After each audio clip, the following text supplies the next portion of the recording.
these migrating people they land to are the informal settlements or the bastis. So what happens when they arrive in Dhaka, they try to find out an easy accommodation, and gradually when they settle down, they tend to change uh, the rooms they are living um, in the first few months, and within the settlement, or sometimes they move from one settlement to another. For us, when we started our mapping the community, who lives where, uh, our team was very happy that yes, we could access all the information. We could map everybody by name, by allocating a household number, taking all their contact details. But later on, when the team again went there for a questionnaire survey, almost 25% of the households were not there. They were replaced by a new set of people. Within the community, the household occupants, they changed, and they also moved out of the community. So let's come to that discussion a bit later. There are 4 organizations in Bangladesh who are working in this project. One is BRAC University, which I am representing today. We are looking at social science, built environment, and GIS aspect of the research. We have Dhaka University, which is the biggest public university in Bangladesh. Dhaka University is doing the microbiological testing and water quality testing. We have DSK and WaterAid, who are looking at current water wash practices and good practices which are available, and what can be done to improve the current conditions in human behavior. So what we did in this research, we have taken this research from 2 aspects. One being there are 2 parts. One is inductive and the other one is deductive, which is purely scientific. From my side or my team's side, we are doing the induction process. We are taking information from the ground and then gradually feeding in the research methodology, the whole system. And then the other aspect is when we compare between Dhaka's scenario and Dar es Salaam's scenario, the rainy season plays a very important part in the research. And in Dhaka we have one long rainy season, but in Dar es Salaam's case there are 2 short rainy seasons. So, and the timing of these rainy seasons, they don't match. So in Bangladesh, in Dhaka, we started the project a little bit early, and then in Dar es Salaam they are following our footsteps. So you can say that we are being the guinea pig, trying to fix all the problems in the system, in the methodology. So there are a lot of expectations on our team because we are feeding in the whole research scenario to improve the situation there. In this room today, I can see a lot of very experienced faces. They have been through this whole process, and I can see a lot of, compared to me, a lot of youngsters. I would say youngsters doesn't mean necessarily they are not familiar with these processes, but I'd like to share a few things that my team had been facing. For example, these informal settlements, they usually start in a public land. They don't have any land rights in Bangladesh. So they suffer from the threat of eviction. So whenever they see a new face going into their basti, they get very cautious, and they tend to, create a shell around them and not to share anything that you want to know. So what happens, the biggest or the easiest way to communicate or break the shell is to go to the CBOs, the community organizations, the NGOs who are working there, WaterAid and DSK. DSK have been working in these informal settlements all over Bangladesh for quite some time, and they have very good relationship with the community leaders. So that made our work a bit easy to penetrate into the communities. And the other thing is, when you go into a community, we have four settlements in Dhaka, and out of four settlements, the smallest one, which has about 120 households, and the biggest one, which has about 2,400 households. So how do you select which one would be controlled, which one would go for sanitation safety plan, which one would go for water safety plan?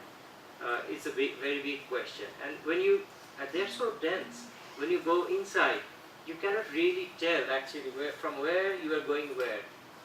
It's very difficult. But I mean, the researchers, they had to go there so many times, and every time they came back with a lot of new information. And they couldn't relate to the Google image. They couldn't relate to the hand-drawn maps they drew previously. So it was a very big struggle for all of us. Luckily, what we did, we started with Google, and then we started georeferencing all the households. With the help of GIS experts, we went there, we georeferenced everything, the whole settlements, they are georeferenced, and probably this is one of the first projects where we are using georeferencing in social survey to map the whole community. The other struggle that I faced was we have a core area where we're looking at the household surveys. There are about 200 households to be covered, and with all the parameters that can go into your survey question, we discussed, and we thought that about 8 surveys can be done in one day. An enumerator can carry out 8 surveys a day. The very first day when the enumerators went there, 10 of them, the highest I could get was 2 fully completed questionnaires. And as the sessions went on, they picked up the highest we received from one enumerator was 7. There were people struggling to complete 4 or 5 questionnaire surveys, so we had to let them go because we are working on a very limited, tight budget. So you let people go, and who will cover up for the losses? Who will do the surveys? So it's a very micromanagement issues that come into play. It's a very interesting, very nerve-wracking, but you have to keep track of your budget. You have to keep track of what is coming from the field, and then the verification. Whatever they're filling out, you need to verify. You need to go there, spot check. Quality is very important because we have seen instances where people go to the sites, they come up with a completed questionnaire, and it doesn't really make any sense because we know who lives in which house, what is the household composition, what is their average income, and we try to relate, and then sometimes they don't match. So you can see that people tend to cook your data for you. We are trying so that it doesn't happen. And there is a saying in one of the Hindi cinemas, I think it's from Salman Khan's movie, that once he makes a commitment, he never listens to him. So your researchers need to be very committed. And whenever the family calls, or there is a holiday or weekend, you should be committed and you should be available to go to the site. And I'm very lucky, I have been able to construct a team where everyone is fully committed. They start working, the moment you call them, they're there, and it shows the bonding within the team is very important. And it's not only that I send them to the sites and I don't go. As leader of this is part of the research, I often go to the sites. Sometimes I tell them, sometimes I go there without telling them. And they become surprised, and they become very happy that, yes, our guide is also here, helping us. So it's, team cohesion is very important. So I think I have said enough without showing any PowerPoint slides. Let's hear from Suresh, the policy expert, and see how this research we can turn it around, and we can take it to other places where people are interested to make qualitative change in their informal settlements and the built environment in total. Thank you. Thanks, Farooq. Thanks, Manoj. Interesting presentation, always, and good to be part of this team. I would like to take you to the background that CSC has been committed institution in terms of advocacy and campaign for sustainable water management practices. And there has been one major area where we have always said that water is not just the business of few people, that they decide for that how the city should organize their water supply, or that 3 or 4 people, maybe engineers, decide with bureaucrats saying this is the way it should happen. There's one important thing what is missing is that role of community and the sustainability and affordability of policy. And this has to be supported by evidence and science. So we don't have anything called sanitation program in CSC, unfortunately, but we have a water program. And we have always said that water and sanitation are interlinked. Okay. What I was trying to say is that water and sanitation is interlinked. At CSC, we have a program for water, under which we are trying to do policy and campaign for sustainable and affordable water management practices. We have been mapping this space. We have been involved in the narrative, how these issues are discussed. Last 7-8 years, we have also seen how the discourses have changed from a meaning of how sewage was considered as sewerage, and people who were dealing with this subject, they were using interchangingly sewerage is sewage, sewage is sewerage, because till today I would see documents say that sewerage management is sanitation. Basically to mean that they design only for networks, but they don't know sewage is something different, what flows in networks. It could flow, it may not flow, it may flow into the community through whatever pathways it could take. So that is one important. Other thing is, we have been mapping this issue. We were able to map this issue across India in a book called Excreta Matters. Then we had an opportunity to map something called shit flow diagrams, where we did mapping of excreta, liquid and the solid component which comes out of these containments which Manoj was saying, which could be lethal or which could be septic. The word is septic tank.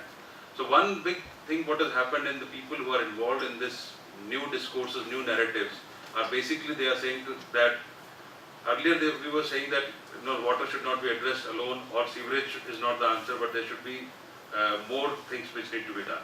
People have started saying that fecal sludge management or FSTP is sanitation.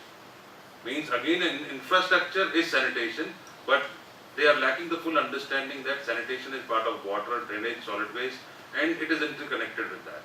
And also within a city, you have different municipal engineering norms. And there are certain non-negotiable things. We were doing this mapping of excreta flows. We have done in Delhi, we have done in Bikaner, we have found in Ganga Basin towns. We have found that there are good containment systems, there are bad containment systems. And also there is enough evidence to say that what happens to the liquid, because even in FSM or fecal sludge management, which is a new discourse or narrative, you would have periodic or regular desludging of septic tank. But the supernatant which continues to flow out of a septic tank into the nali or a drain, which gets mixed up with your grey water and flows in your neighborhood, still it is more than that one house you were saying that if its toilet is not properly handled. So the water which comes out, the supernatant, the liquid, is lethal, and it is a major component which is not attended in the discourse at the moment. So whatever is being talked about is, okay, let's have trucks which will empty the septic tank, they'll take it to one place, but the big component of water or the liquid is still untapped, and that will remain outside this discourse. because we have done some quick assessments as a part of Vehicle Sludge, fund requirement and all those. We really feel that, this society, economy and the politics of this sanitation needs to understand that, for example, in Bihar we are working. In the Amrut program, under the Amrut program is million plus city or 100,000 plus population. First they want that all the 60 cities should have access to water supply. There is no provision for anything to do with sanitation. Only one city, Katihar, has been chosen for fecal sludge management. Remaining towns will get chance in the next 5-year plan or maybe next 15-year vision document of Niti Aayog. So first you will provide water, then after 15 years you will talk about sanitation. So there is no provision of connecting. They will say first we will bring water, then we will bring sanitation. So over here we are trying to make a case that water and sanitation need to go together. That is one thing is important. Other thing is, the big thing is that in the excreta flow mapping, it is not what is there in the box and contained, which is still safe I would say, but it is something which flows out every day supernatant, and the liquid and the grey water, which is equally lethal and which is a direct contamination to the water sources at different pathways, which we are trying to map in this. So one is that we wanted this evidence to support the policy campaign dialogue which CSC runs and supports the government as one of the reform agenda. So it was CSC which was responsible for putting together a policy paper on septage management.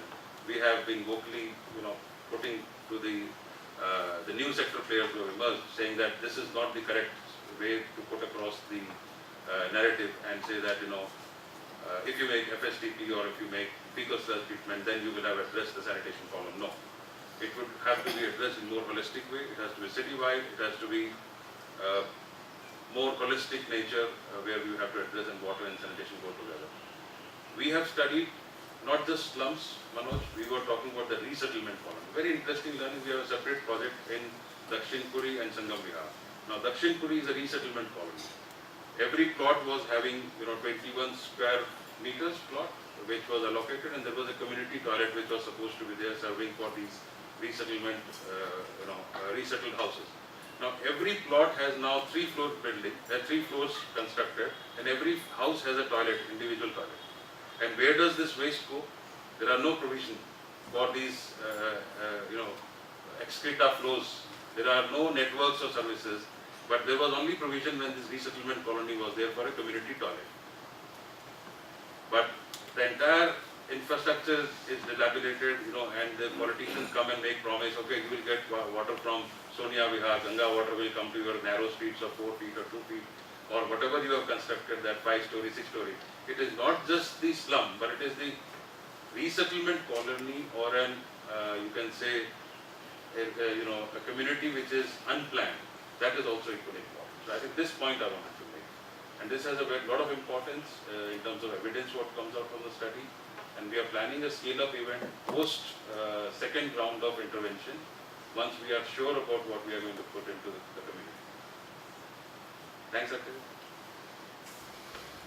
Thank you for this really, really interesting presentation, and I think it relates to lots of people's interests in urban policy, in urban programs, in urban research, and I'm sure there will be lots of questions. So, we'll take 3-4 questions and then we'll hand it back to the speakers, and then if there are more questions, we'll take them again. I want to address my question. Yes. Yeah. The situation in slums in Dhaka would be similar to what is happening, what is in Delhi, for instance, or slums in India. So, what do you think? What do you think is the solution for, people getting clean drinking water, despite there might be toilets, there might be personal toilets, there might be no toilets or community toilets. I mean, for example, I maybe live in a higher income colony. My sewage gets taken care of by the municipality. The municipality provides me water, which I drink. I use a filter to have clean drinking water. I have no problem of diarrhea or anything like that. Now people living in slums who migrated out from outside for jobs, etc., whatever.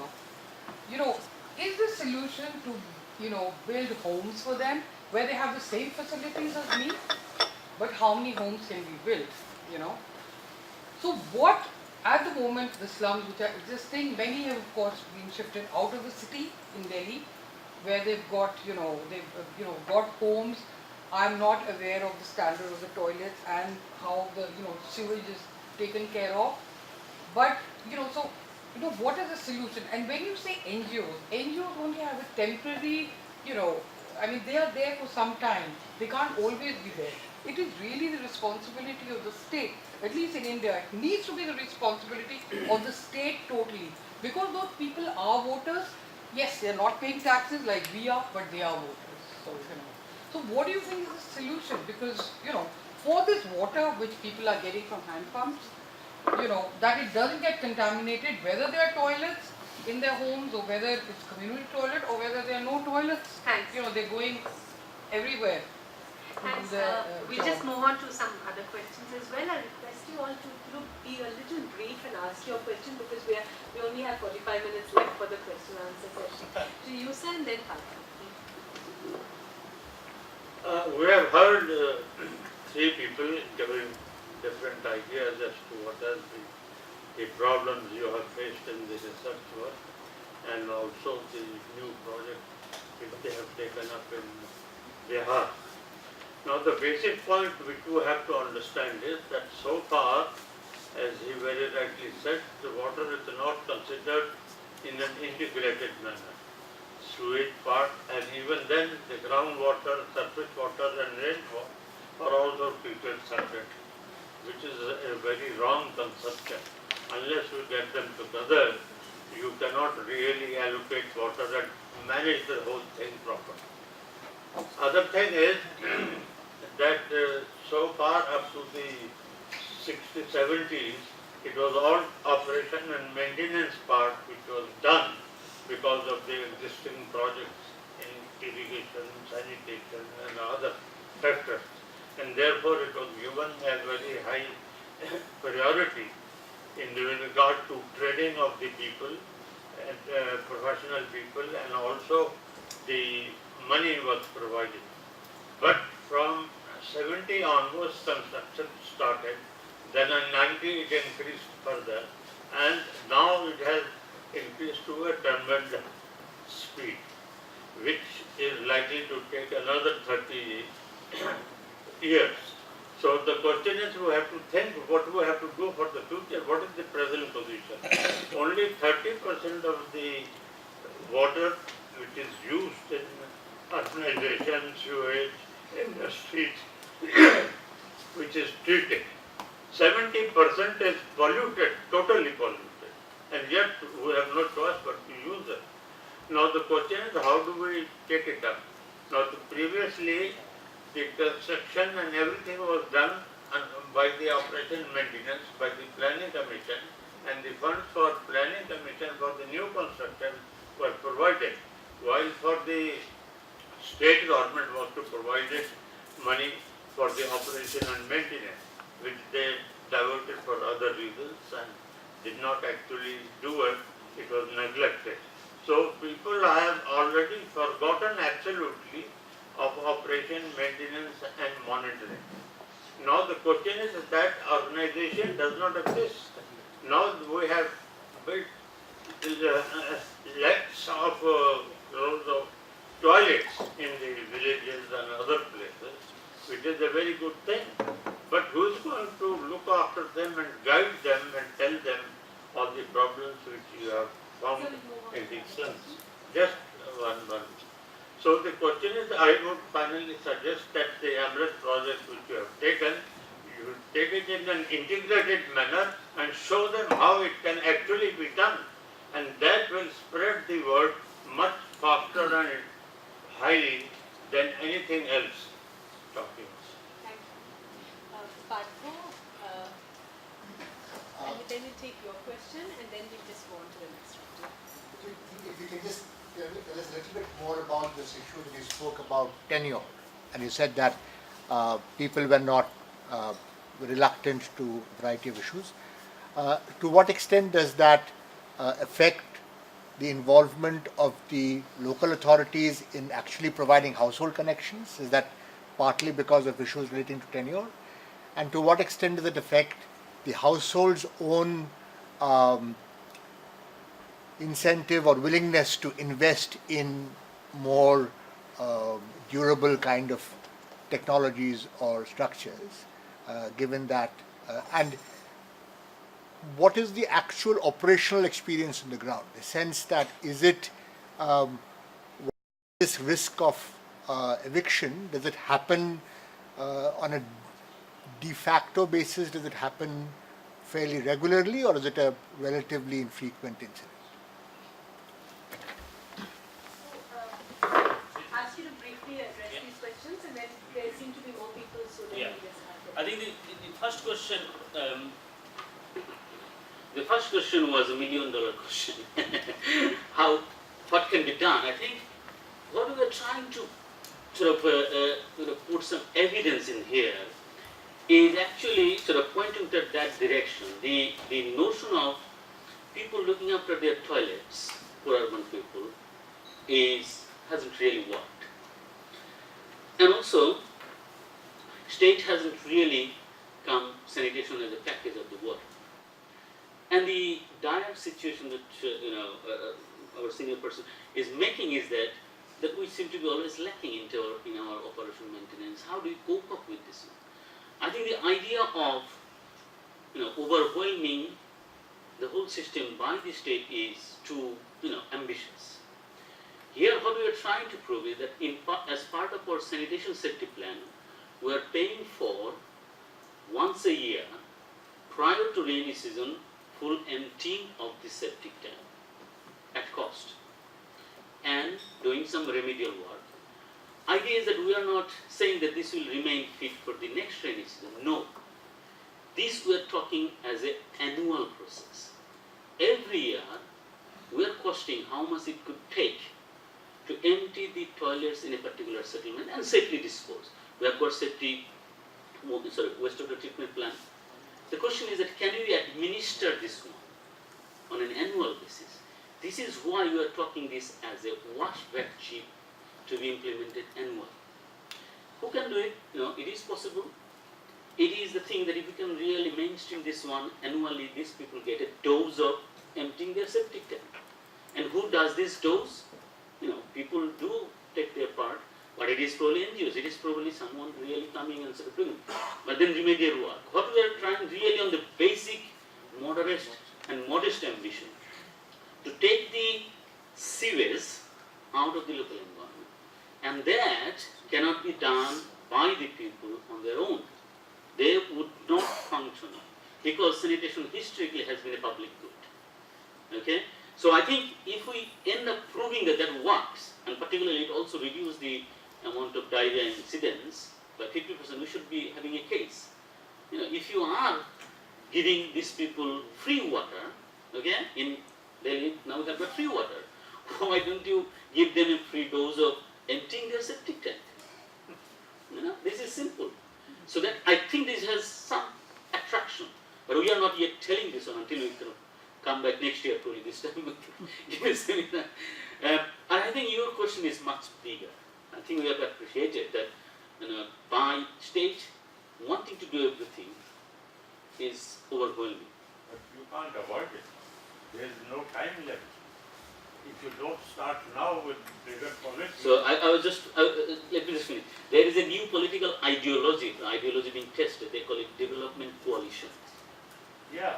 That is called that when you have identified a challenge and you need to speed up your action, and the bureaucrats have a lengthy process of recruitment and maybe not being able to enough people to do it by the size of the city, from the development coalition, state become a mobilizer in partnership with the other. If we prove toilet cleaning, a dose of toilet cleaning annually is the solution. The organizational administrative part still missing to a lot of people. Okay, and the third, That's the goal. and the third very important question that Partha has raised about the tenure sensitivity of the whole thing. I think this is where we have got what is sort of interesting results. Because we are considering this thing a comparative study between two different contexts of the poor urban people in Tanzania and in Dhaka. We have got two different dynamics going on. In Dhaka, there is a practice already established because Dhaka is so dense that people cannot really afford to have individual toilets. people also cannot to have individual kitchen. So we have got community kitchen where there is 10 burner, 30 household cooking. And we have got 10 chamber, 4 chambers where, 50 household using those toilet. So there is an incentive for community to really come as a community service together. And there has been NGO investment already historically in Bangladesh. So we have got NGO, as Farooq was mentioning, as a catalyst to have this going on. But it is a factor. Those who are tenant, in a nutshell you can say 50 to 60% of tenants in informal settlements. So those people are actually reached higher their landowner. No, it's not landowner, dwelling owner.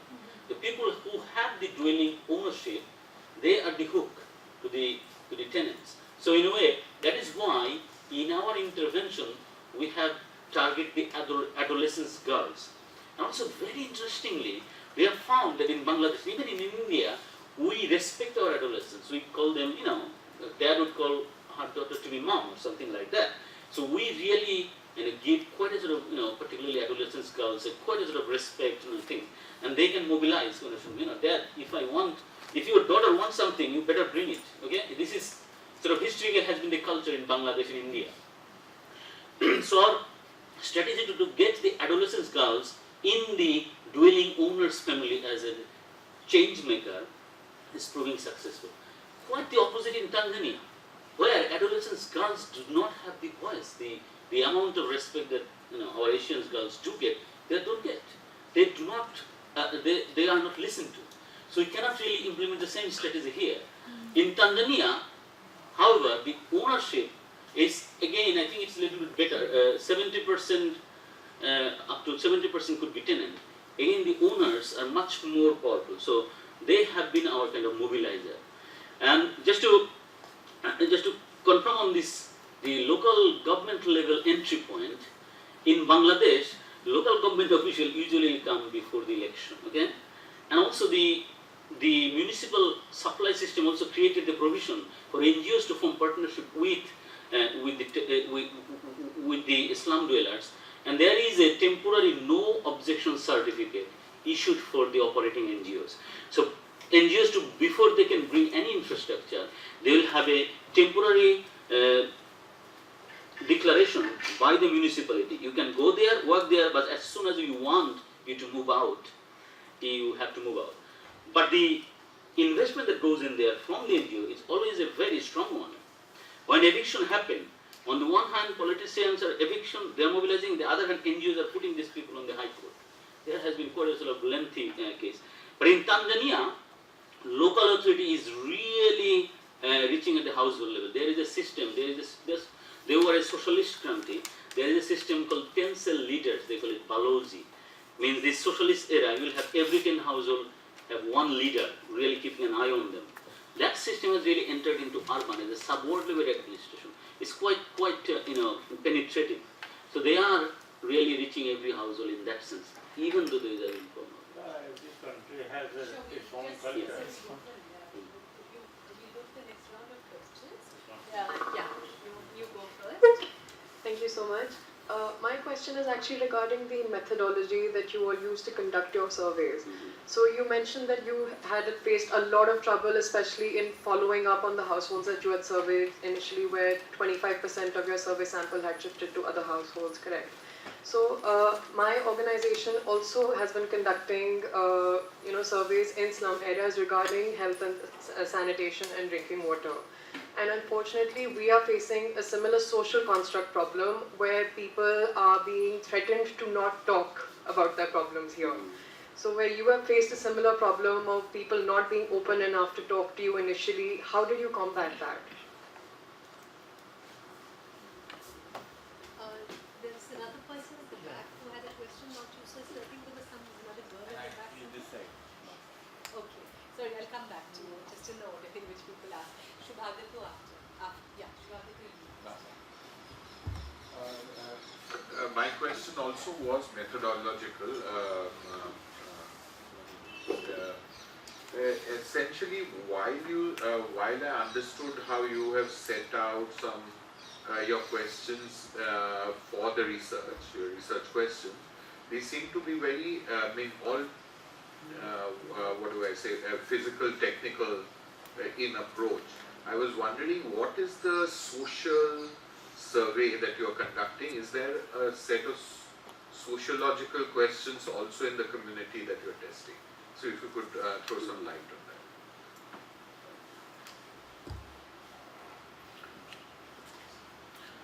Should we have another question over there? Yes, Thank you very much. You have touched two aspects of 100 meters of level of potable water. One is the physical part and the other is the chemical part. But the most important part is the bacteriological part, because when in community, most of the peoples are going and fetching the water, the E. coli becomes a very important aspect. And in your presentation, I have not come across that in a better way. So the fumigation of chlorine, potassium permanganates are to be used either by the community RWA or the eldermans there, which becomes paramount in the time of rainy water and winter session, because then this type of diarrhea will develop very fast. So when your report doesn't speak about this very important point, so how do you find that this report is complete? I have three very brief questions. Number one, Please come forward. I can be loud. No, very No, no, you otherwise can we please. will picked up on the recording system. Okay, so three very brief questions. Number one is, what is the municipality doing right until the point where the contamination is low? Because I think part of the solution might lie in that very chart that showed the problem, right? And what are the chances of that being replicated further downstream in the last 100 meters? That's number one. Number two is, what do you find in terms of awareness levels of people and the population about A, the water quality itself? Do they realize that this is really bad water? And sort of within that, do they also see the linkage of that to their ill health, right? And the last question is, this might be out of scope from a study perspective, but just there are innovations like the Omni processor and Gates and others that are funding, which are for sort of slum and high density areas. If you have any perspectives on those. Such as, can you explain me the last question? Can you give an example? What are they promoting? So the problem with treatment really tends to be that it assumes a more citywide level, or these FSTPs are very large and so on and so forth, right? And so, as I understand, the Omni processor and such technological innovations are being pioneered and tested, which you can take through those very narrow lanes that are very confusing and are suited to the urban slum context. So if there is any perspective on the usefulness of that in this context. Should I answer, and then if one or two you need to tell me. But these are very, very useful questions. I think the issue of social construct, that is, again we are experiencing the similar thing. In Tanzania, that is much more of a problem. They would not really. That is also a cultural issue in Tanzania. Talking about your household level problem is not no. You would always treat who is visiting you is a kind of guest, and you would not really let them know if you had diarrhea yesterday, if your under 5 children, a kid has been in hospital, and this is not their social norm. So that is an issue, and has been flagged up. In Bangladesh, it seems to be a kind of a different thing. In Bangladesh, the barrier between our researcher and the population is probably that not strong. At least that's my experience of working there. And also, I think our NGO partner in Bangladesh has been working with these people really. I mean, GSK is the pioneering institution. Over 2 decades they have been working with them. They have really a very, very trusted relationship. The one approach that is proving in Bangladesh is, Farooq was mentioning, to really getting DSK as a mediator. But of course, they are not being part of the social survey deliberately, because we do not want them to influence the way people respond about the infrastructure fully they have constructed. So we kind of trying to be quite sensitive on that. But NGO nonetheless has been a very important factor. In Tanzania, again there is this issue. Tanzania is a former socialist country, has been in the multi-party government since 1992. But institution is a sticky subject there called. There is a dependency on state doing everything is still there. And there is a strong advocacy against NGO working. So there is quite a lot of less popularity of NGOs working there. So that problem in Tanzania there. But hopefully this project is going to be in Tanzania with the same household, quite a long time. So in Bangladesh there has been a study, they call Just Give the Money. They found that when they were tracking the household, they had to throw away first 3 rounds of data, because those data were simply not true. So we may end up finding the similar thing in Tanzania, that we may have to dump our first few rounds of data. Once we have got established the trust with the researcher and the population, we may be able to have the confidence in the data. So there is no easy solution. I think building a trust with our respondent is probably the very important aspect on the actually social construct. Do you have any other thing to add? Yes, having DSK on board was very important. Once you break that initial barrier and you start to build up a rapport with the local community leaders, you tend to penetrate the wall that they put up against you. It becomes easier. And then there is, of course, the bandwagon effect. One could say that one household is giving interview, the second household is giving interview. If you don't go to the third household, sometimes they would come and ask you, why aren't you interviewing us? What have we done wrong? So that's very interesting. Yeah, you see. The other thing this is so important that I would really go back to one more point. I personally had to travel quite a lot at the start. And I was able to show my loss of hair as an evidence, and people recognize that I have been to that settlement for at least 5 years. People know this. Even then, I gathered all of these people in a community, and I told them, do you feel this research is needed? It is not a research I am doing for my benefit, I have seen. If you feel today that you are not part of this research, because the thing that we want to do is for your kids not getting done here. Now, if you say that this is not a useful research, still I promise to you, I will tell my funder, I am returning this funding.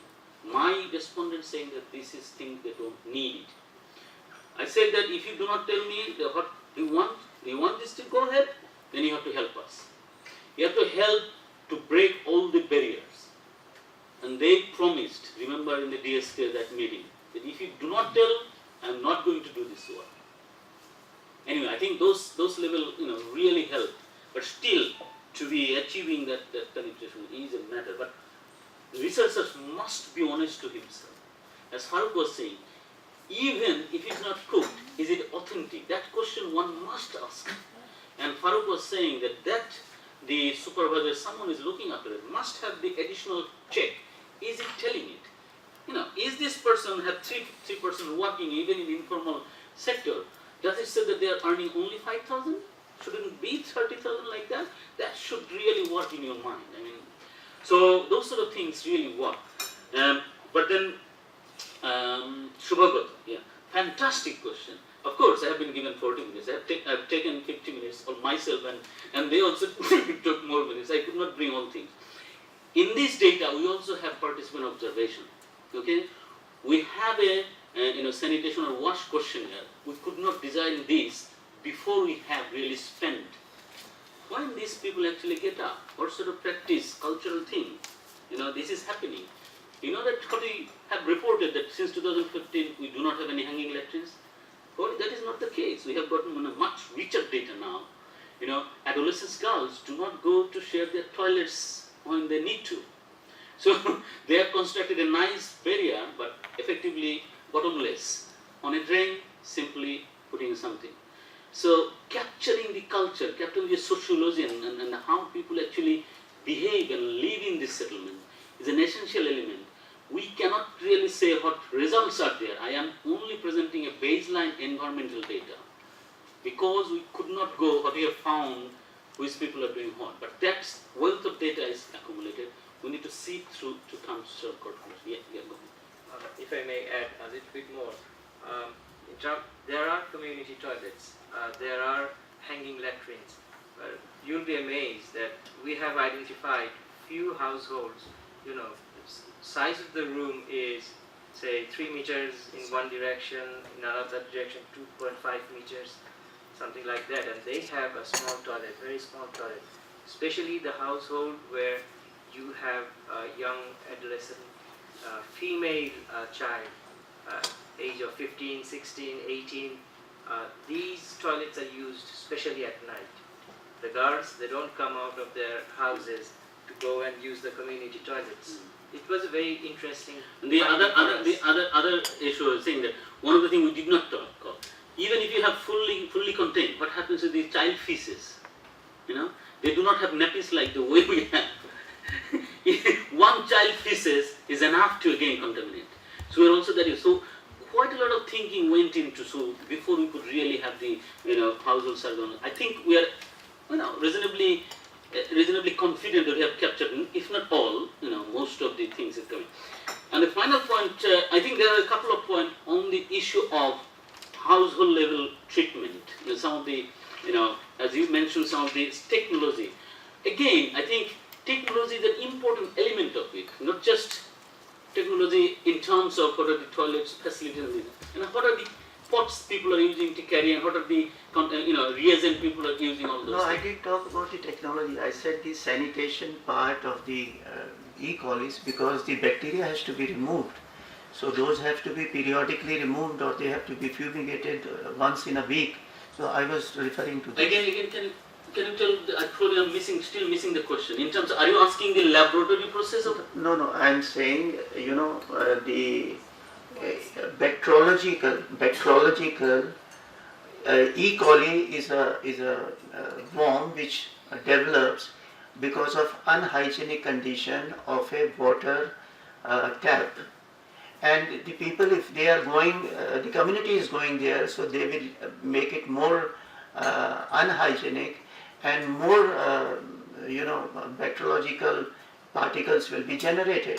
So that has to be washed by the chlorination or potassium permanganate is the to reduce the E. coli and the bacteriological chemical. Okay.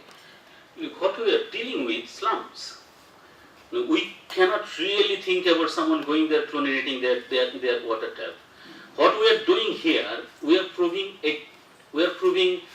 a potentially useful approach, not really idealized, full solution. What we are going to prove here that if you clean their toilets, take out all the shit out of their chambers, if you educate them, if you show how to keep their water points clean, if you prevent leakage and things, what ends up in your drinking glass water, what ends up in your drain water, that's the whole thing.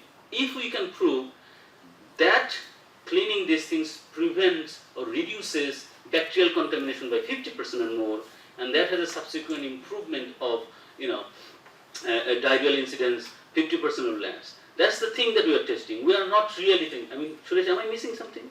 I think so. Okay, right. I just wanted to add something, which is one major question, is that the problems which are being discussed are very local, and the solutions which are basically at the moment, for example in India, they are more central and top down. So the recognition of these issues itself is not there. So water and sanitation is a local subject.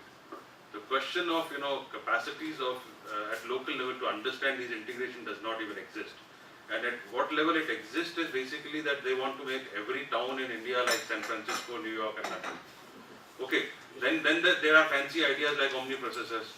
Like, if you can afford, you should have it in every village and every street. But the point is that, it is the same idea like STP in every village, STP in every house, or STP. If you, But I think that's so. But I think this. the point is that people make cities The smart. point was not very economic. the point was very minor, that every point has to be it has not to be only washed. It has to be fumigated by the chlorination process. That I is am one not way. saying anything That else. is only one way of doing it, but there are multiple barrier approach. In WHO sanitation planning, there are multiple barriers where you can put that at the water treatment facility, at the city level, chlorination happens. No, not necessarily. You can do it at your house also. So you can do it, but there are also certain things that how much is good, how much is not good. You have to put a tablet of chlorine in any underground tank or overhead tank that cleans your water. People will put 4 chlorine tablets, means they will have better water, doesn't mean that. No, it Because doesn't this mean- is also a misunderstanding people have. Even the Delhi Jal Board doesn't know how much chlorine has to go into the wastewater, into the water treatment plant. They throw in packages into the treatment plant. That's not the way the chlorine has to go into the water, and we get what we get in the form of chlorine into our body. But I think the gentleman who asked how much credit we should give to the municipality, there must be some. You asked the first question is that what is the municipality doing right? Is that right? Yeah. Okay. The So context of that is yeah, I think what are they doing such that the contamination is low Low, until yeah. that point? yeah. So first thing is that they are pumping water that is treated. That whatever they are bringing, either groundwater or surface source, that is properly treated, chlorination and everything that is going there. That is not our focus points of analysis. We are really showing that that is our given situation, what is coming from the municipality. So far we have found that they deserve credit. That means to say that they are pumping, their decontamination is probably working, as well as their system, that the central piping seems to be, leak proof. So that's working all right. But they are not really taking the responsibility until the final dispensing point. Okay, they are owning and limiting themselves there, that the main line is there. That is their responsibility. But they are not going to be entering. There are multiple reasons for it. One is really legal reason. They cannot do anything that is not formally recognized. None of the slums are. It's not like Delhi where we have got authorized, different forms of slum. We do not have those things. It's really all are illegal. In Tanzania also, informal settlement. They cannot simply work there. So they have to really rely on NGO partnership. But this is a fantastic question. However, as the research, we are taking that as a baseline. We are wanting to say what happens within the settlement. Can we do something?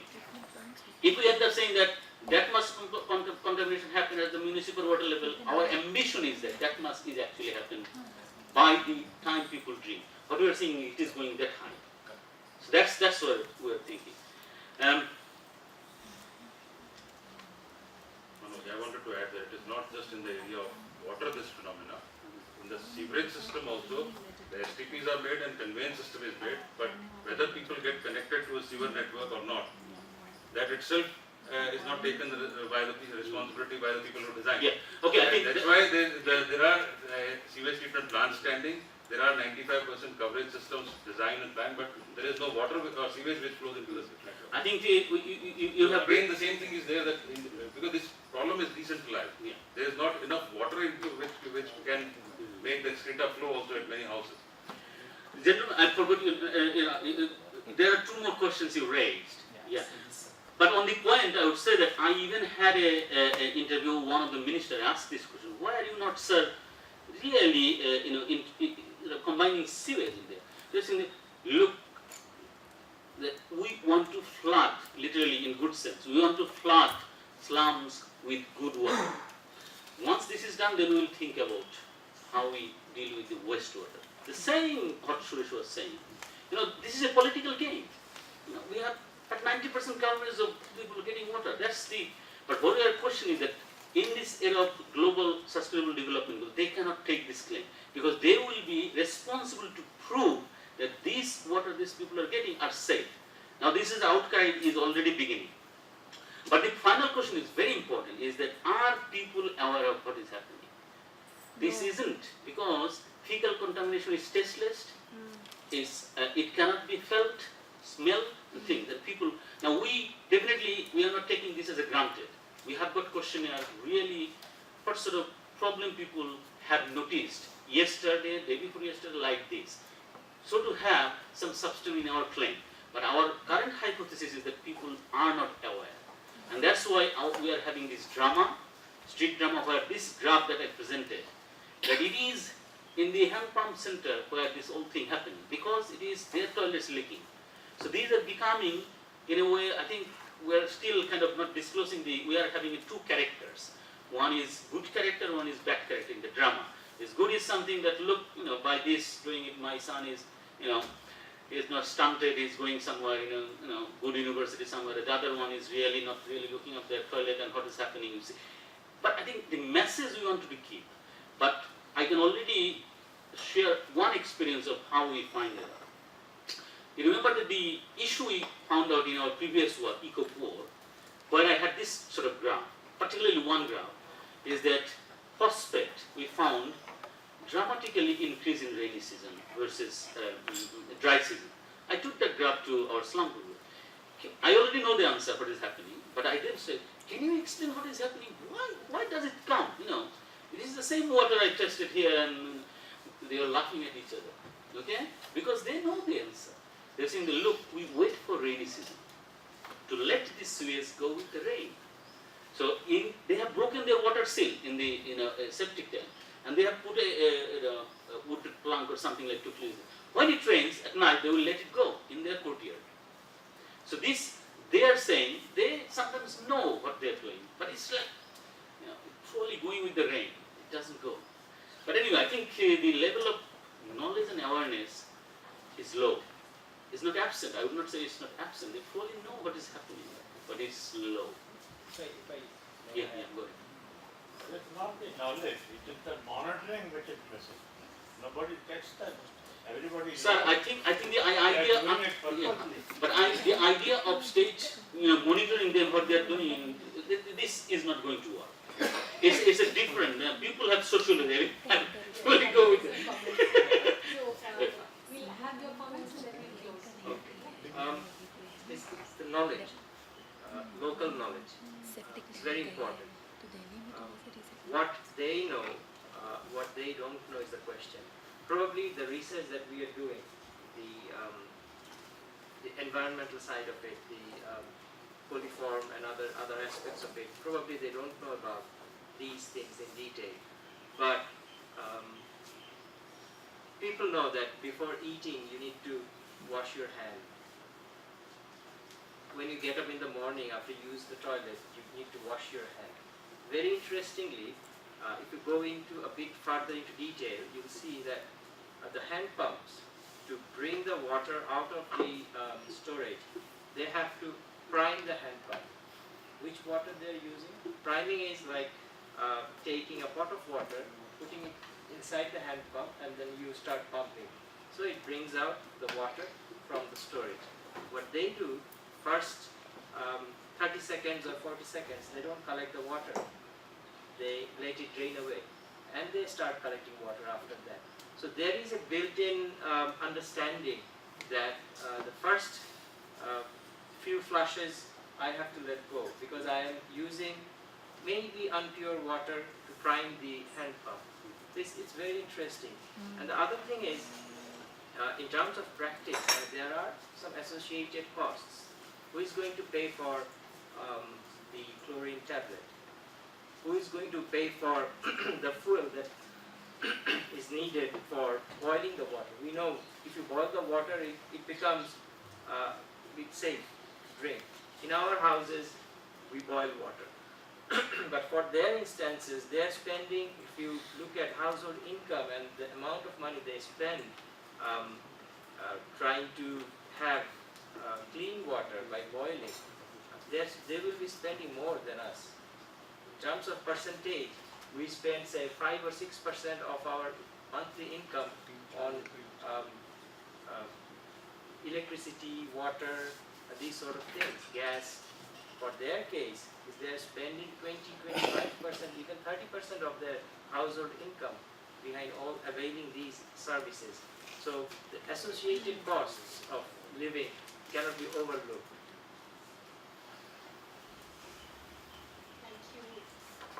Thank you all, and for the questions as well. So I'm going to close now because I think people are, it's already time, it's almost time, and people are leaving as well. I